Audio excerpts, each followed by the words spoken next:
Hi friends, ನಮಸ್ತೆ. ನಾನು ಶಿಲ್ಪಾ ಸುನೀಲ್.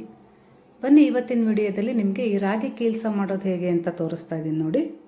ಇದನ್ನು ರಾಗಿ ಹಾಲ್ಬಾಯಿ, ಹಾಗೆ ರಾಗಿ ಮಣ್ಣೆ ಅಂತ 2-3 ರೀತಿಯಲ್ಲಿ ಕರೀತಾರೆ ನೋಡಿ. ಈ ಥರ ಜಲ್ಲಿ ಥರ ಬಂದರೆ ಸೂಪರ್ ಆಗಿರುತ್ತೆ ಅಂತ.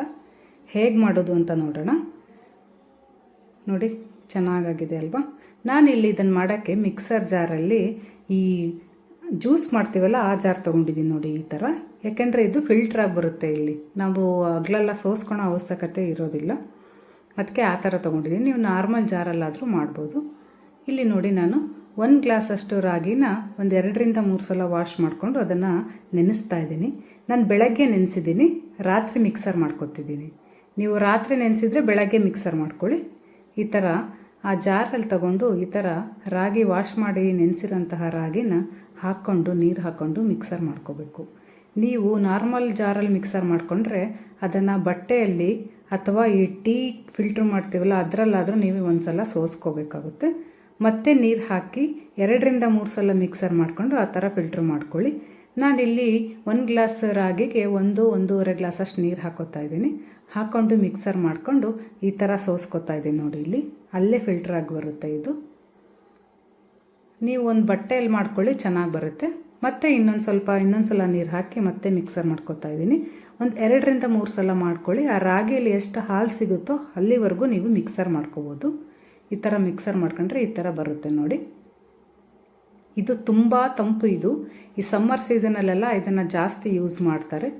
ಚೆನ್ನಾಗಿರುತ್ತೆ, ಟೇಸ್ಟಿಯಾಗೂ ಇರುತ್ತೆ, ಹಾಗೆ ಆರೋಗ್ಯಕ್ಕೆ ತುಂಬ ಒಳ್ಳೆಯದು. ನಾನು ಇನ್ನೊಂದು ಸಲ ಮತ್ತೆ ಫಿಲ್ಟರ್ ಮಾಡ್ಕೋತಾ ಇದ್ದೀನಿ. ಯಾಕಂದರೆ ಈ ರಾಗಿ ಏನಾದರೂ ಮತ್ತೆ ಅದರಲ್ಲಿ ಇದ್ದರೆ ಚೆನ್ನಾಗಾಗಲ್ಲ, ಅದಕ್ಕೆ ಇನ್ನೊಂದು ಸಲ ಮಾಡ್ಕೊಳ್ಳೋಣ ಅಂತ ಮಾಡಿಕೊಂಡೆ ನೋಡಿ. ಈ ಥರ ಹಾಲು ಸಿಗುತ್ತೆ ಈ ಥರ. ಇವಾಗ ನಾವು ಒಂದು ಪಾತ್ರೆ ತೊಗೋಬೇಕು. ಪಾತ್ರೆ ತೊಗೊಂಡು ಅದಕ್ಕೆ 2 ಗ್ಲಾಸಷ್ಟು ನೀರು ಹಾಕ್ಕೊಂಡು ಕುದಿಸ್ಕೋಬೇಕು. ಫಸ್ಟು ಆ ನೀರು ಕುದೀತಾ ಇರುತ್ತಲ್ಲ ಆವಾಗ ಈ ಹಾಲು ಹಾಕ್ಕೋಬೇಕು. ಹಾಲು ಹಾಕ್ಕೊಂಡು ಹಾಗೆ ಕಲಿಸ್ತಾ ಬರಬೇಕು. ಸ್ವಲ್ಪ ಗಂಟು ಆಗ್ತಿರುತ್ತೆ, ನೀವು ನಿಧಾನಕ್ಕೆ ಕಲಿಸ್ಬೇಕು. ಯಾವುದೇ ಕಾರಣಕ್ಕೂ ಕೈ ತೆಗಿಯೋಕ್ಕೆ ಹೋಗಬೇಡಿ. ಈ ಥರ ಕಲಿಸ್ಕೋತಾನೇ ಇರಿ ನೋಡಿ. ಈ ಥರ ಆಗ್ತಿದೆ, ಇದು ಗಟ್ಟಿ ಆಗ್ತಾ ಬರ್ತಾ ಇದೆ ನೋಡಿ. ಮಾಡ್ಕೊಳ್ಳಿ, ಈ ಥರ ನಿಧಾನಕ್ಕೆ ಚೆನ್ನಾಗಿ ಬರುತ್ತೆ. ಇವಾಗ ನಾನು 2-3 ಏಲಕ್ಕಿನ ಪುಡಿ ಮಾಡ್ಕೋತಾ ಇದ್ದೀನಿ. ಈ ಕುಟ್ಟಾಣಿಕೆಯಲ್ಲಿ 2-3 ಏಲಕ್ಕಿ ಹಾಕ್ಕೊಂಡು ಪೌಡ್ರು ಮಾಡ್ಕೋತಾ ಇದ್ದೀನಿ ನೋಡಿ. ಫ್ಲೇವರ್ ಚೆನ್ನಾಗಿರುತ್ತೆ, ಹಾಕ್ಕೊಳ್ಳಿ, ಚೆನ್ನಾಗಿರುತ್ತೆ. ಇಲ್ಲಿ ನೋಡಿ, ಈ ಥರ ಸ್ವಲ್ಪ ಗಟ್ಟಿ ಆಗ್ತಾ ಬರ್ತಿದೆಯಲ್ಲ ನೋಡಿ. ಕಲರ್ ಎಷ್ಟು ಚೆನ್ನಾಗಿ ಬಂದಿದೆ ಅಲ್ವಾ. ಇನ್ನೊಂದು ಸ್ವಲ್ಪ ಗಟ್ಟಿಯಾಗಲಿ. ಇದಕ್ಕೆ ನಾನು 1 ಗ್ಲಾಸಷ್ಟು ರಾಗಿ ತೊಗೊಂಡಿದ್ದೀನಲ್ಲ, ನಾನು 2 ಗ್ಲಾಸಷ್ಟು ಬೆಲ್ಲ ಹಾಕ್ತಾಯಿದ್ದೀನಿ. ಸ್ವಲ್ಪ ಸ್ವೀಟಾಗೆ ಮಾಡ್ಕೊತಿದ್ದೀನಿ. ನಿಮಗೆ ಸ್ವೀಟ್ ಕಡಿಮೆ ಬೇಕು ಅಂದರೆ 1 ಗ್ಲಾಸ್ ರಾಗಿಗೆ ನೀವು 1.5 ಗ್ಲಾಸಷ್ಟು ಬೆಲ್ಲ ಹಾಕ್ಕೊಂಡ್ರೆ ಮೀಡಿಯಮ್ ಸ್ವೀಟ್ ಇರುತ್ತೆ. ನಾನು ಸ್ವಲ್ಪ ಸ್ವೀಟಾಗೆ ಮಾಡ್ಕೊತಿದ್ದೀನಿ. ಈ ಥರ ಬೆಲ್ಲ ಹಾಕ್ಕೋಬೇಕು. ಸಣ್ಣದಾಗಿ ಪುಡಿ ಮಾಡ್ಕೊಂಡಿರೋ ಬೆಲ್ಲನ ಈ ಥರ ಹಾಕ್ಕೊಂಡು ಅದನ್ನು ಕರಗಿಸ್ಕೋಬೇಕು. ಬೆಲ್ಲ ಕರಗೋವರೆಗೂ ಸ್ವಲ್ಪ ಕೈ ಆಡ್ತಾನೆ ಇರಿ, ಬಿಡಕ್ಕೆ ಹೋಗಬೇಡಿ. ಅದು ಕಲರ್ ಚೇಂಜ್ ಆಗುತ್ತೆ ನೋಡಿ. ಕಲರ್ ಚೇಂಜ್ ಆಗಿ ಆಮೇಲೆ ಬಬಲ್ಸ್ ಬರುತ್ತೆ, ನಿಧಾನಕ್ಕೆ ಸೈಡಿಗೆಲ್ಲ ಬಿಟ್ಕೋತಾ ಬರುತ್ತೆ. ಆವಾಗ ಅದು ರೆಡಿ ಆಗಿದೆ ಅಂತ ಅನಿಸುತ್ತೆ ನೋಡಿ. ಈ ಥರ ರೆಡಿ ಆಗ್ತಾ ಇದೆ ನೋಡಿ. ಕಲಿಸ್ಕೊಳ್ಳಿ ಈ ಥರ. ಇದಕ್ಕೆ ನಾನು 1 ಸ್ಪೂನು ಒಣಶುಂಠಿ ಪುಡಿ ಹಾಕ್ತಾಯಿದ್ದೀನಿ. ಹಾಗೆ ಇದು ಪೌಡ್ರು ಮಾಡ್ಕೊಂಡಿದ್ವಲ್ಲ ಏಲಕ್ಕಿನ, ಅದನ್ನೊಂದಿಷ್ಟು ಇದಕ್ಕೆ ಹಾಕೋತಾ ಇದ್ದೀನಿ. ಏಲಕ್ಕಿ ಪುಡಿ ಹಾಕ್ತಾಯಿದ್ದೀನಿ.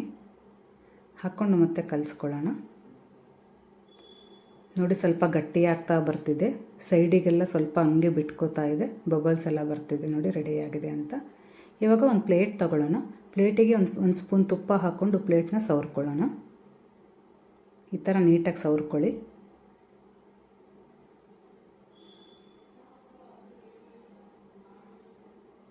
ತಟ್ಟೆಗೆ ಸವರಿ ಈ ಥರ ಇದನ್ನು ಹಾಕೋಬೇಕು. ಈಗ ಮಾಡ್ಕೊಂಡಿದ್ವಲ್ಲ ಅದನ್ನು ಇದಕ್ಕೆ ಹಾಕ್ಕೊಳ್ಳೋಣ, ತಟ್ಟೆಗೆ ಹಾಕ್ಕೊಳ್ಳೋಣ. ಹಾಗೆ ಒಂದೇ ಲೆವೆಲಿಗೆ ಬರೋ ಹಾಗೆ ಒಂದು ಸ್ಪೂನಿಂದ ಈ ಥರ ಮಾಡ್ಕೊಳ್ಳೋಣ. ಒಂದು ಲೆವೆಲಿಗೆ ಕ್ಲಿಯರಾಗಿ ಬರುತ್ತೆ ಅವಾಗ ಮಾಡಿಕೊಂಡ್ರೆ. ಹಾಗೆ 1 ಸ್ಪೂನ್ ಗಸಗಸೆನ ಫ್ರೈ ಮಾಡ್ಕೊಳ್ಳೋಣ. 1 ಸ್ಪೂನ್ ಗಸಗಸೆ ಹಾಕ್ಕೊಂಡು ಹುರ್ಕೊಳ್ಳೋಣ. ಗಸಗಸೆ ಮೇಲೆ ಹಾಕ್ಕೊಂಡ್ರೆ ಟೇಸ್ಟ್ ಸೂಪರಾಗಿರುತ್ತೆ. ಗಸಗಸೆ 1 ಸ್ಪೂನು ಸ್ವಲ್ಪ ಫ್ರೈ ಮಾಡ್ಕೊಳ್ಳೋಣ.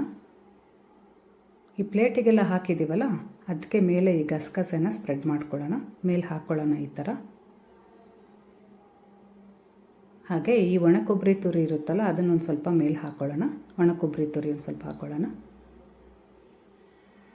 ಕೊಬ್ಬರಿ ಹಾಕೊಂಡ್ಮೇಲೆ ಡ್ರೈ ಫ್ರೂಟ್ಸ್ ಹಾಕ್ಕೊಳ್ಳೋಣ. ನಿಮ್ಗೆ ಇಷ್ಟ ಬಂದಿದ್ದು ಡ್ರೈ ಫ್ರೂಟ್ಸ್ ಹಾಕೋಬೋದು. ನಾನಿಲ್ಲಿ ದ್ರಾಕ್ಷಿ ಗೋಡಂಬಿ ಅಷ್ಟೇ ಯೂಸ್ ಮಾಡ್ತಾಯಿದ್ದೀನಿ ನೋಡಿ. ದ್ರಾಕ್ಷಿ ಹಾಗೆ ಸ್ವಲ್ಪ ಗೋಡಂಬಿ ಹಾಕ್ಕೊಳ್ಳೋಣ. ಇದನ್ನು ಹಾಕಿಬಿಟ್ಟು ಸೆಟ್ ಆಗೋಕ್ಕೆ ಬಿಡಬೇಕು. ಇವಾಗ ರಾತ್ರಿ ಈ ಥರ ರೆಡಿ ಮಾಡ್ಕೊಂಡಿರ್ತೀವಲ್ಲ, ಬೆಳಗ್ಗೆಗೆ ಸೆಟ್ ಆಗಿರುತ್ತೆ. ನಾವು ಬೆಳಗ್ಗೆ ಏನಾರು ಮಾಡ್ಕೊಂಡಿದ್ರೆ ರಾತ್ರಿಗೆ ಸೆಟ್ ಆಗುತ್ತೆ. ಈ ಥರ ಬೇಗ ಹಂಗೆ ಬರೋಲ್ಲ, ಇದು ಸ್ವಲ್ಪ ಸೆಟ್ ಆಗೋಕ್ಕೆ ಬಿಡೋಣ. ನೋಡಿ ಇಲ್ಲಿ ನಾನು ರಾತ್ರಿ ರೆಡಿ ಮಾಡಿದ್ದೆ, ಬೆಳಗ್ಗೆ ಈ ಥರ ಕಟ್ ಮಾಡ್ತಾಯಿದ್ದೀನಿ ನೋಡಿ. ಈ ಥರ ಕಟ್ ಮಾಡಿಕೊಂಡ್ರೆ ಪೀಸಸ್ ಚೆನ್ನಾಗಿ ಬರುತ್ತೆ ತೆಗಿಯೋಕ್ಕೆ. ಮಕ್ಕಳಿಗೆಲ್ಲ ಮಾಡ್ಕೊಳ್ಳಿ, ಸಮ್ಮರ್ ಸೀಸನಲ್ಲಿ ತುಂಬ ಒಳ್ಳೆಯದಿದೆ, ಹೆಲ್ತಿಗೆಲ್ಲ ಒಳ್ಳೆಯದು, ಎಲ್ರಿಗೂ ಇಷ್ಟ ಆಗುತ್ತೆ, ಈಸಿಯಾಗಿರುತ್ತೆ, ಚೆನ್ನಾಗಿರುತ್ತೆ. ಟ್ರೈ ಮಾಡಿ ನೋಡಿ. ಈ ಥರ ಕಟ್ ಮಾಡ್ಕೊಂಡು ಈ ಥರ ತೆಗೆದ್ರೆ ರಾಗಿ ಕಿಲ್ಸ ರೆಡಿ ಆಯಿತು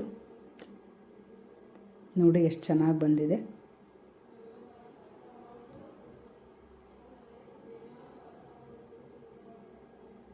ಟೇಸ್ಟೂ ಅಷ್ಟೇ ತುಂಬ ಸೂಪರಾಗಿತ್ತು, ಚೆನ್ನಾಗಿತ್ತು ನೋಡಿ. ಫ್ರೆಂಡ್ಸ್ ಒಂದ್ಸಲ ಟ್ರೈ ಮಾಡಿ ಹೇಗಿತ್ತು ಅಂತ ಹೇಳಿ.